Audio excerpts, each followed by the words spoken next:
এই ফেমাস হওয়ার আগে তো অনেক মানে খ্যাতির বিড়ম্বনাও আছে। এর আগ পর্যন্ত আমি বই কেনার জন্য একটা একটা করে অংশ জমাতাম। অনেক সময় এমন হয়েছে যে একটা জায়গায় যেতে হবে, ভাড়াটাকে সেভ করেছি বই কেনার জন্য, হেঁটে হেঁটে গিয়েছি। বই আমাকে কেউ কিনে দেয়নি কখনো, এভাবেই কিনতে হয়েছে। এখন আলহামদুলিল্লাহ বাংলা বাজারে একবার ঘুরলেই হয় মিনিমাম 40-50 হাজার টাকার বই হাদিয়ে পাওয়া যায়। লাস্ট টাইম আমি হাদিয়ে পেয়েছি 350টা বই। এই যেবার আসলাম এই কদিন আগে 350টা বই। বইয়ের প্রতি মহব্বত থাকলে আল্লাহ আপনাকে অনেক বই দিবেন। আমি বললাম না, হকপন্থী ওলামা একরামের সোহবতে থাকেন। আমি একজন আলেমকে দেখেছি সারাদিনই বই পড়ে, খালি বই পড়ে আর বই পড়ে।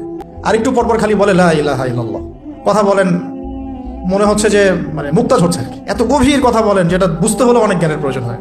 যেই আসছেন তাকে সময় দিচ্ছেন, হাসছেন।